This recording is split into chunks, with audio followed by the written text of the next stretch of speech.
Hey, welcome back to No Guy Bicycles. Hang with the guy. As the world turns, so do the days of our rides. This is definitely a topic piece conversation, and with a lieu of everything that's been going on with the industry and cycling, as well as a lot of retail, it's affected by the slumping economy as well as other factors that are about ready to hit us. But I want to talk about a couple things and some extra insights of where do bikes really come from?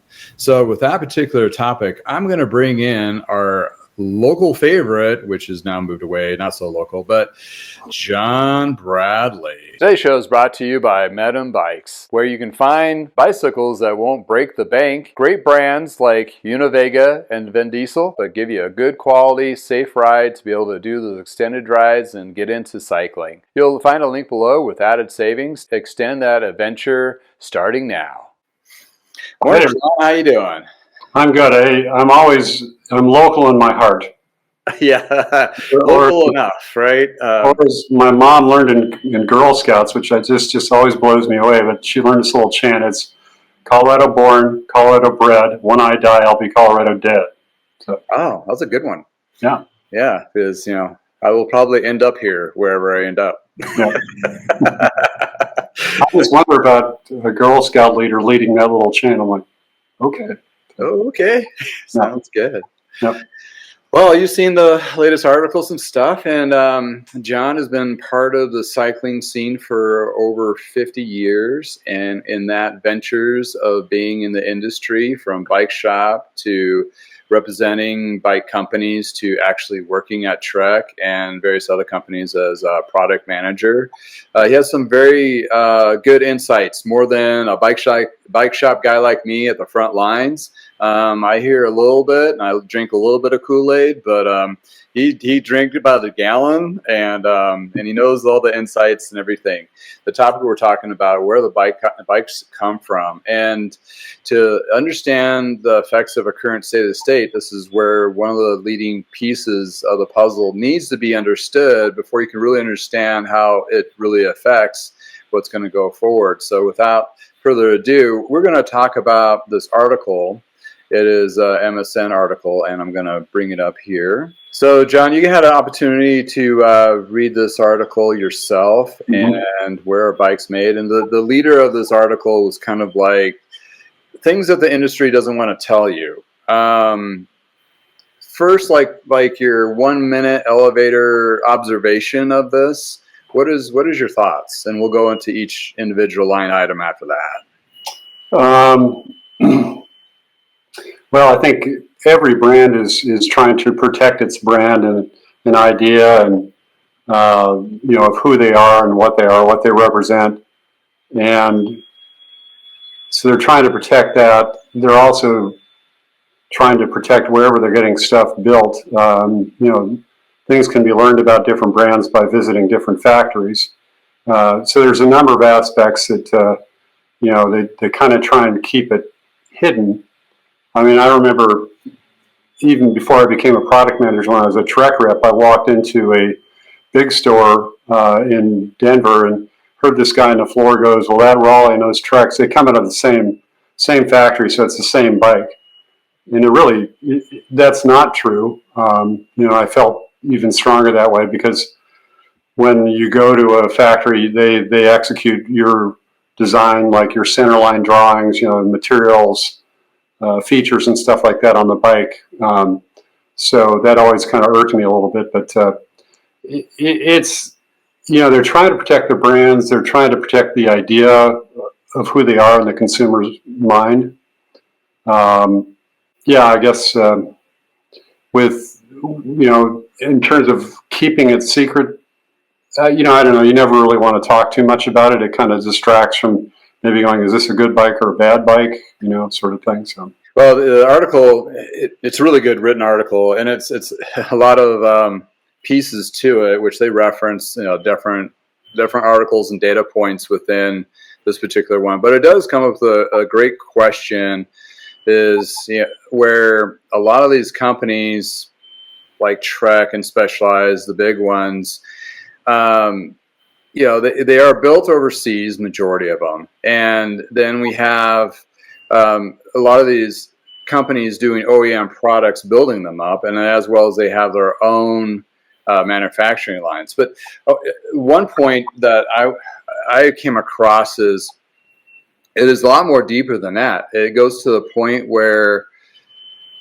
the tubing made, and where are they buying that tubing to go to the manufacturer to build it? And it's like all these different sub companies to build just the frame itself, and that doesn't include just the componentry as well. So it's like basically, how many, I mean, off the top of your head, how many companies are basically in play when building up a bicycle from the Asian market?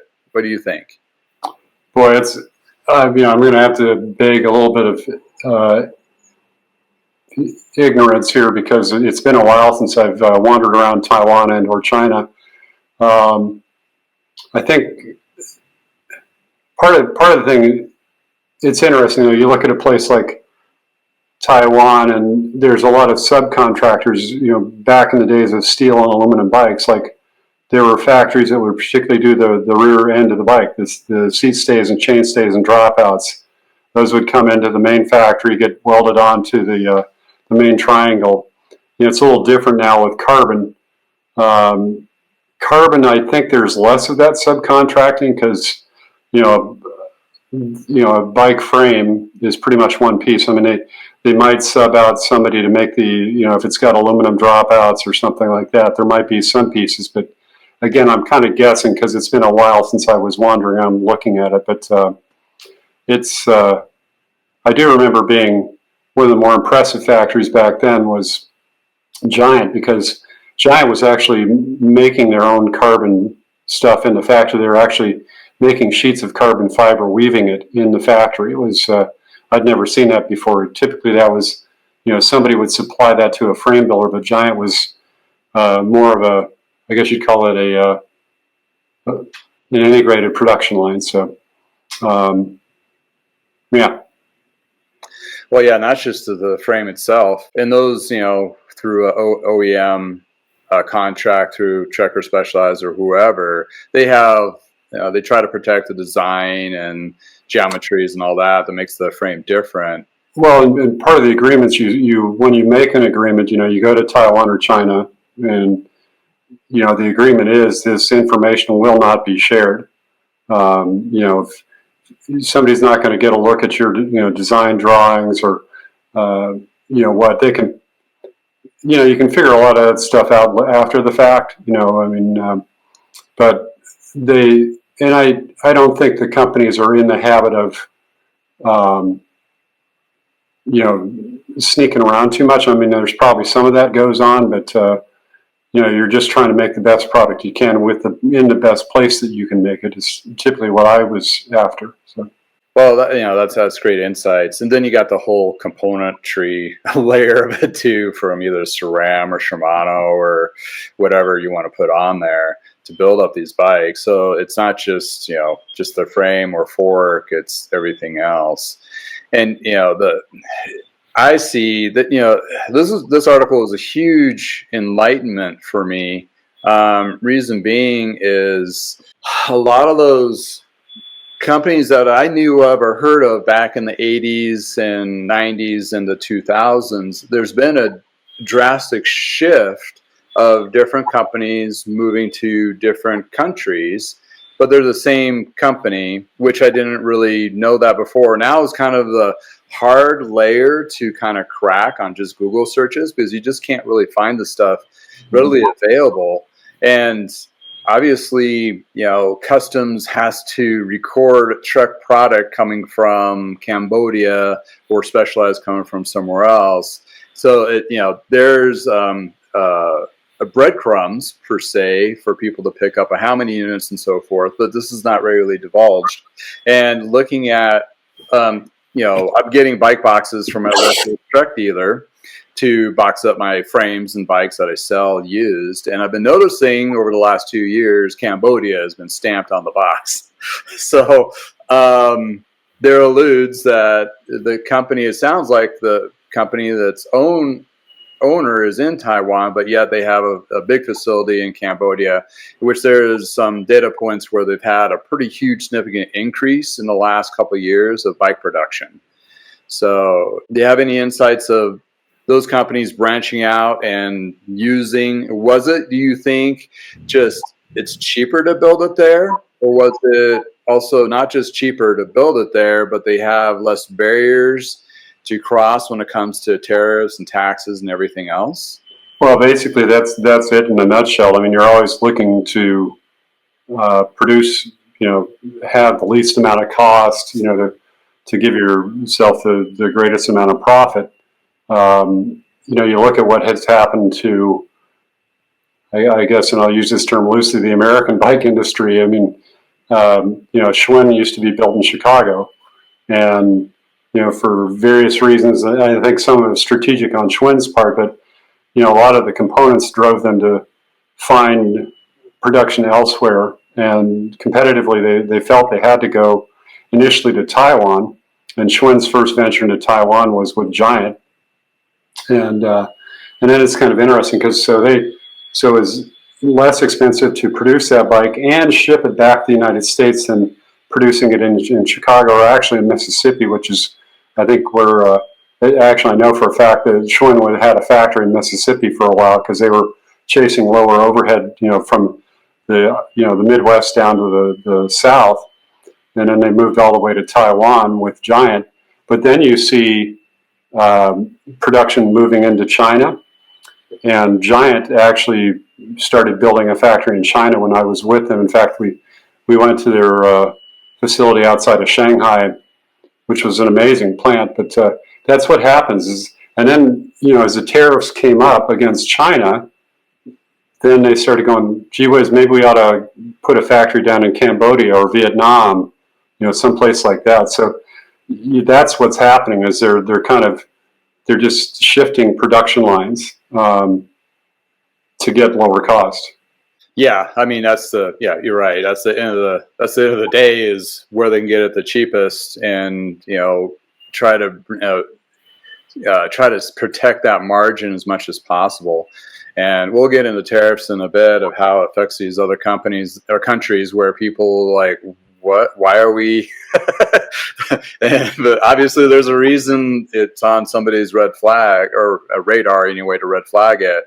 But when you're looking at these particular companies, and I was looking at this, I mean, some of these companies I never even heard of because I knew Merida, I knew Giant, and maybe a couple other ones, but like the A&G popped up, and some of them were reporting or talking a little bit of it, and it moving, it's not everything is built there. Like the carbon frames technically could be built in China and shipped to Cambodia, where they probably have minimal to no tariffs at all between those two countries.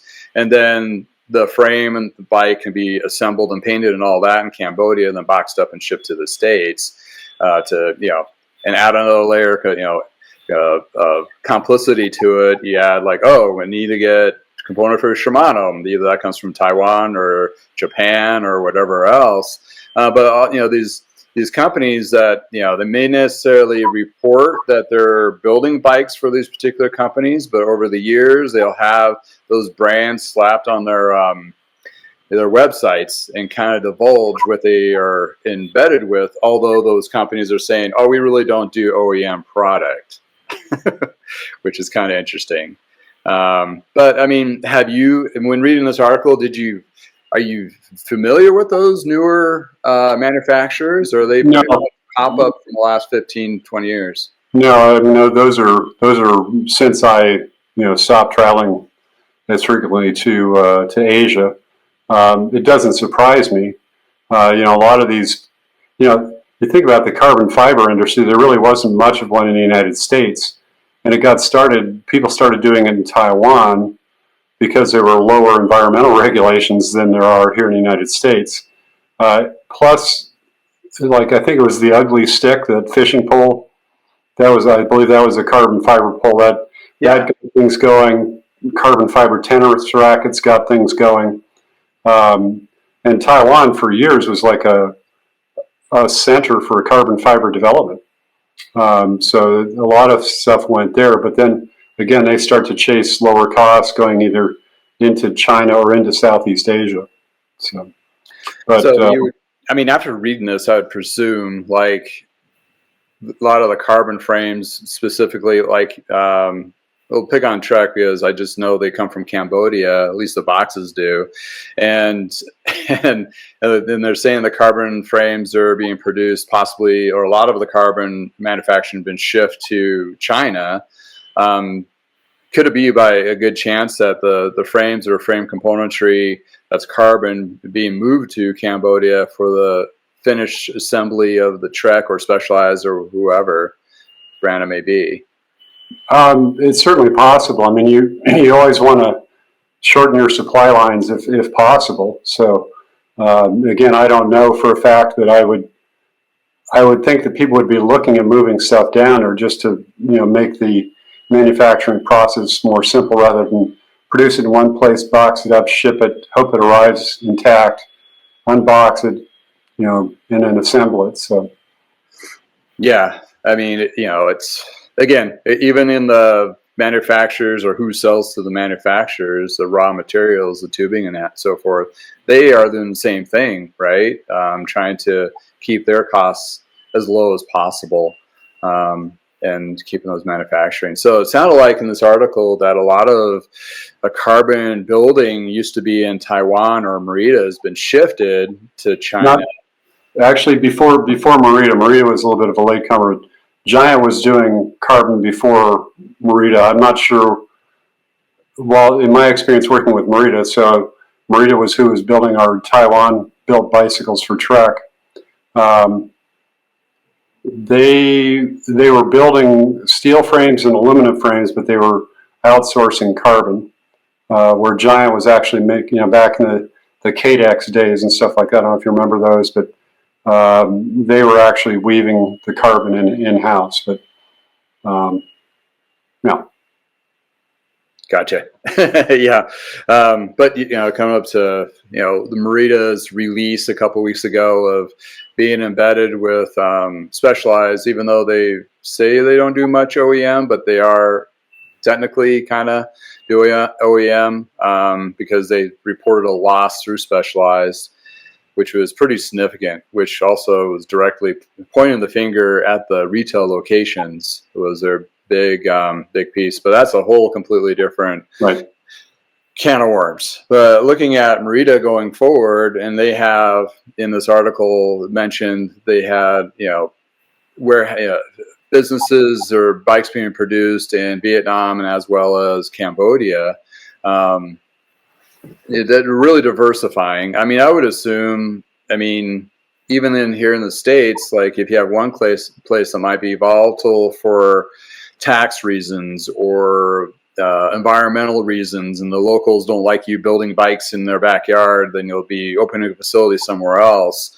For them, it's jumping to different countries versus us different states.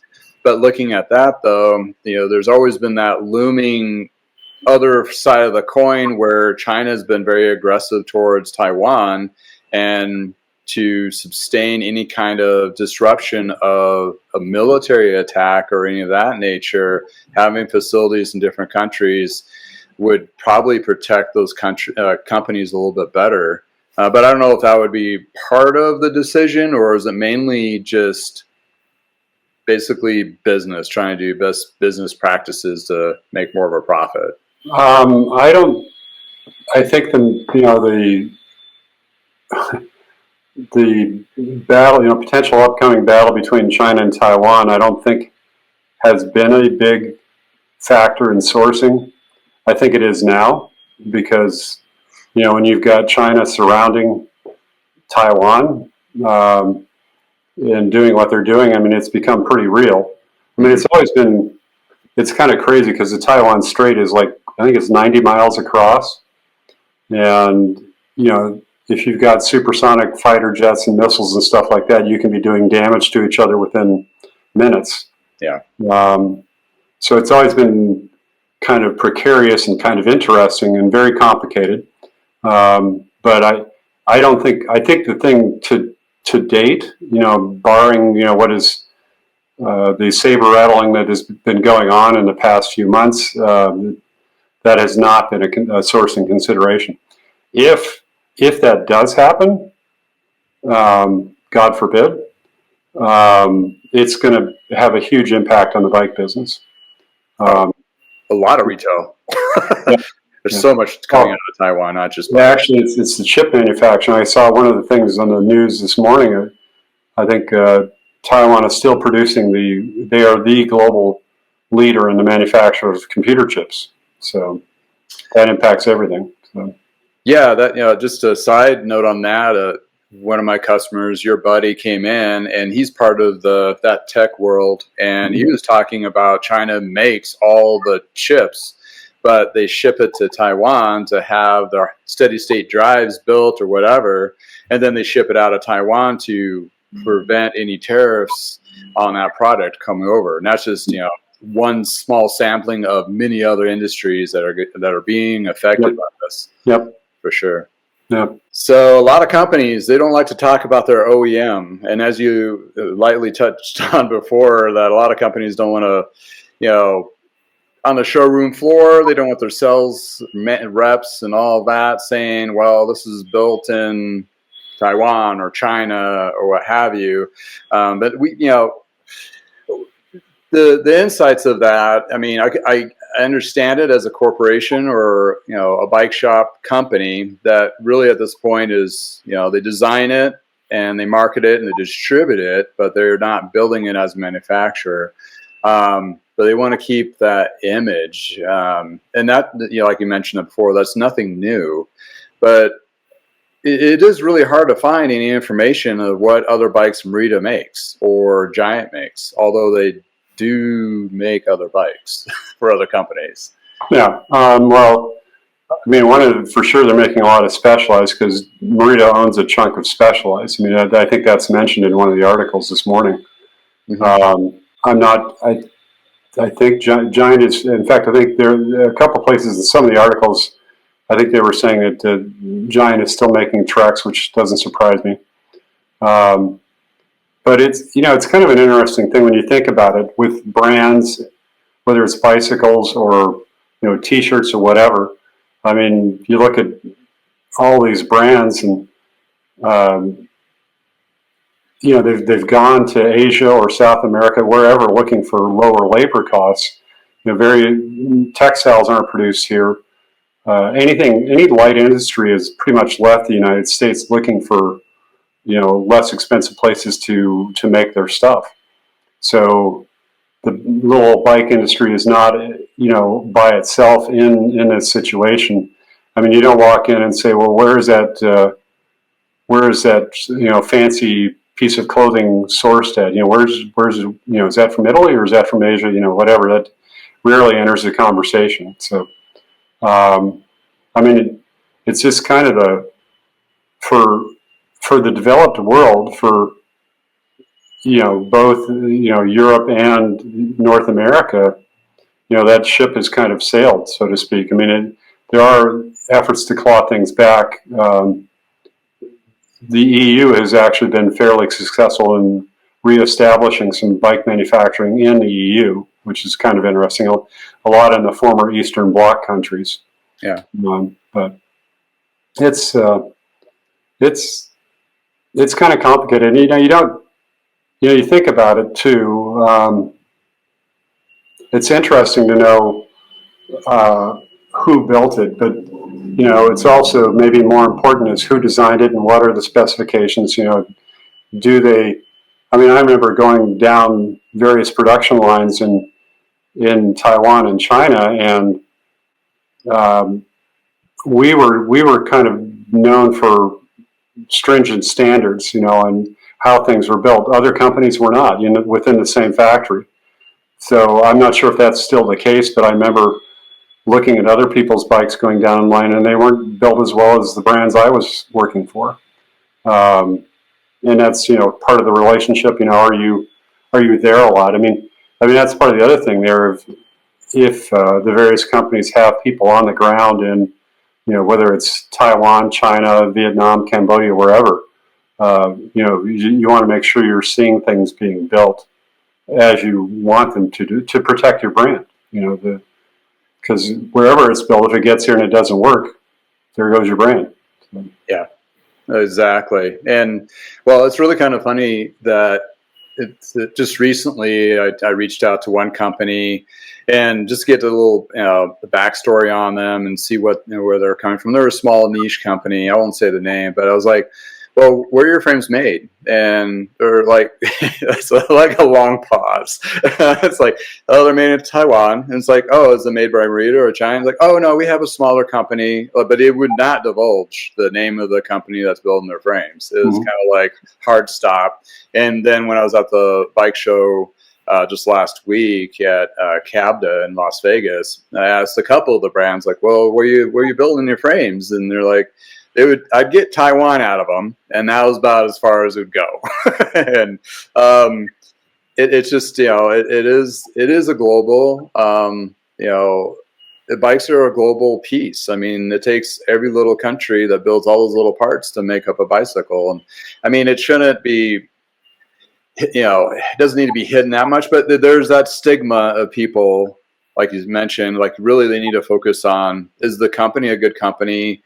And are they there on the ground observing? Because these smaller companies, they may only have 4 people in their office, and they sure do not have anybody over in Taiwan overseeing their 100 bike frame run being done. Well, I think if it's somebody of that size, I wouldn't be surprised if it's a good company. They probably are going over to Taiwan and watching the run. That again, that's up to the person. If you're having somebody make your stuff, it's a good idea to go to look at them making it. Make sure they're doing what you had agreed to with the manufacturer. To the point at the trade show, a lot of the salespeople you talk to at trade shows, they don't know. They may have never been to Asia at all. And they don't know who the players are. So I mean, somewhat in their defense, maybe they don't know. And really what they want to talk to you about is, hey, we've got really good bikes or widgets or whatever. You should pay attention to what my product is. And, that's where it's manufactured is interesting, but in reality, incidental. So, yeah. Well, that's an interesting point because like this Fairlight behind me is Fairlight. I'm sorry. I butcher names all the time. I'm just an ignorant mechanic. It does have the Reynolds 553 tubing, and the backstory on that is the Fairlight owner came from Reynolds and had those partnership kind of thing where they'll custom built the tubing the way of his specifications for a smaller company like these guys. But that's another thing too. Is like Fairlight is the brand, but if you look at the decal, the tubing, that can almost give you some more insight of how good a quality that particular bike can or cannot be. I mean, if you can't find any stickers that says high tensile steel, you may be a little off on that. Or I know. I mean, a lot of people don't know what all those logos mean, right? But they do tell a tale in itself sometimes. Yeah, I mean, the Fairlight's interesting because they're a British brand, but I don't. My understanding, because truth be told, I really want one my own bad self, but the bikes are either built, the frames are either built in Eastern Europe, I believe, or in Taiwan. And Reynolds, we're not talking, a lot of people when you say Reynolds, they think Reynolds aluminum. This is Reynolds of England. They actually, I believe they have some production. I think it's seven, I'm trying to remember what the designation is, but I think they are drawing some tubing, I think, in Asia. I remember talking to them. They are also, various different tubing companies, whether it was, back in the day with True Temper. There's a brand that's gone poof in terms of bike tubing, but True Temper used to export to Taiwan and China. Mm-hmm. Reynolds does. There are some pretty cool little artisan shops, frame building shops within Taiwan. There's a pretty neat bike culture going on in Taiwan, and so there's people who are using that stuff. And you put, if you're going to use Reynolds tubing, that means you're using one of the premier brands of tubing.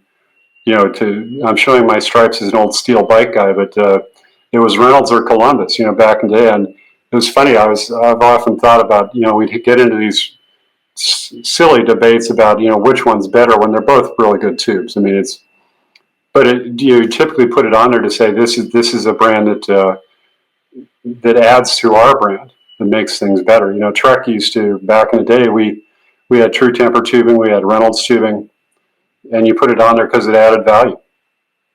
Yeah. Well, what one bike caught my eye was Niner, which is owned by a bigger company which owns several other companies, right. And they're local to Fort Collins, and they had a Reynolds tubing gravel bike, and man, I went to instant drool. I was like, ooh. Niner's been doing that for quite a while. Yeah. They've had gravel bikes. I mean, actually they had hardtail mountain bikes out of Reynolds tubing for years. So yeah, they're into it. But I think Fairlight, I think the guy's name is Dom. He's got such a good relationship with Reynolds that I think Reynolds looks at him and utilizes his technical expertise to help improve their whole product line to some extent, and vice versa. So nice. It's pretty neat story for those guys. So yeah, I will be featuring this frame when I'll dive into more information about the company and details of a custom build. It's a custom build. The customer brought in a slew of parts and wheels, and so it's going to be fun for me and a guy in the garage to just drool over this thing and just have a great time. It's a good thing you're using all those drool-proof chemicals on the frames. Yes, I know. They're organically, they're environmentally friendly. Yes, yes. All right, so that's a good tidbit on what we're talking about, where everything is kind of built up. And when you read these articles, you kind of understand a little bit more of a backstory to it. But with this hammer of administration taking tariffs to a whole new level, and that's undeniable. Nothing like this has been done since like 1909. When I saw the latest report on that, just on general tariffs. And I'm not, I don't want to drive in too much of political, but it is affecting the cycling industry as a whole in a very dramatic way. So hitting countries where may have not or may not known where bikes were being produced and coming out, all a lieu of a lot of other products, not just bicycles. How is the American companies going to navigate this? Because this is really an American company crisis per se, because they're bringing in products. And a lot of it is still on boats on the water about ready to hit, and all of a sudden everything is up 20, 30, 40%, which they're going to absorb some of it, but they can't absorb all of it. And we're right at the cusp of the beginning of the season for cycling. What do you think, like the big players like Trek and Specialized, and even though they're made all over, but the main companies are here? And also come back that, what about the smaller companies that are trying to just get on by bringing in product too? It's for the bicycle industry, there's nothing good about this. You look overall at what's happening with the economy right now, and I think a lot of people are kind of nervous.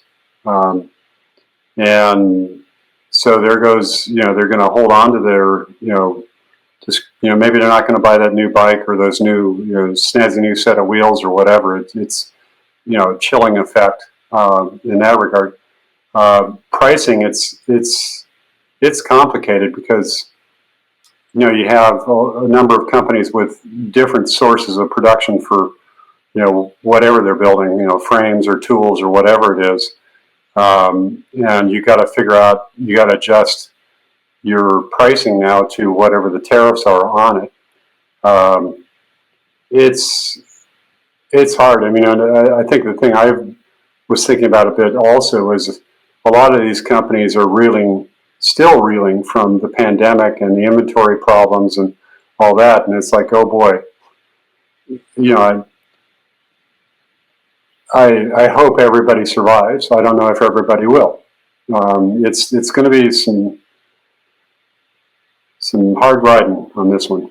Well, yeah, that's a great point. Yeah, everybody had a heyday of the COVID sales and everything, and then we had the supply chain issues, where a lot of companies were building a lot of products, and then they started dumping them. I would say over 2 years now, where they would just cut the prices, and now that changes the behavior of the customer for a whole, because they're now just going to be always looking for that sell price, drastic sell price. Poof.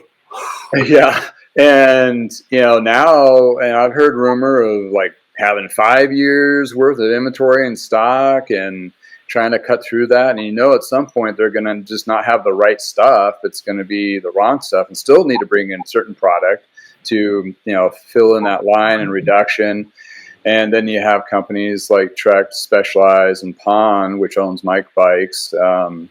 They're reducing locations. Their retail locations are not doing that great, and they're primarily just selling new mid-range to upper-end bikes, where the small local bike shops that do mostly service and used product are been doing really well and seem to be less affected. I mean, they're going to be affected because they still need to buy chains and tires and tubes and all that to do repairs, but that percentage rolling to the customer is a lot lower than when you need to add $300 to a bike. Yeah.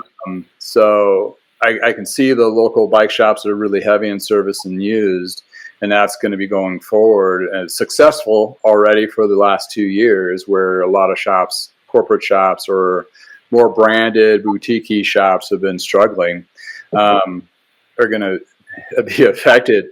So that being said, I mean, it doesn't seem like this is just a short 1-2 punch and it's going to be over in about 3 months. I feel like this is going to be something longer, but even in the short term, with a company like the bigger companies, if this stays sustained at the same levels for the next 6 months, how drastically is that going to affect them? And also their projections going into the next year. Well, it's if I knew I could make a lot of money, I think right now, a lot I think goes. I mean, depending on who you believe or who you listen to, we're on the precipice of a recession, which is never good for the bike business. Because we're a leisure product. Very few people actually need a bicycle. So, although I think most of us feel I feel I need my bicycles for mental health, but Yeah. so it's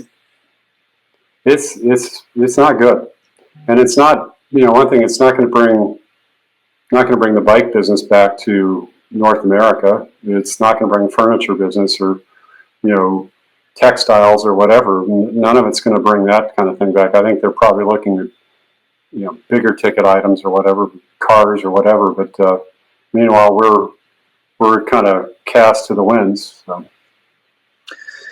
Well, I mean, it's these are blanket tariffs are just covering everything, and from avocados to spoke nipples.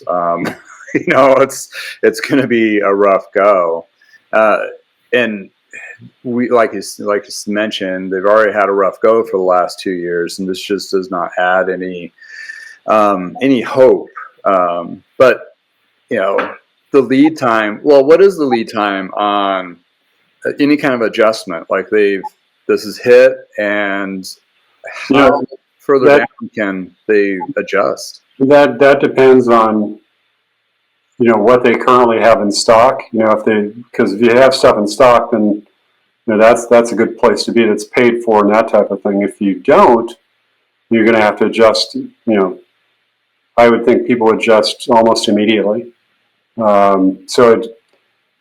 There's no blanket statement on who's got what in stock and who needs to order more, all that type of thing. So some companies may be better able to absorb increases, but nobody wants to nobody wants to eat into their profit margins. So. Well, the one thought when I saw today too, what affects a lot of these companies is when they pay these tariffs, because it'd be the brands in the United States that pay the tariffs, that really disrupts their cash flow.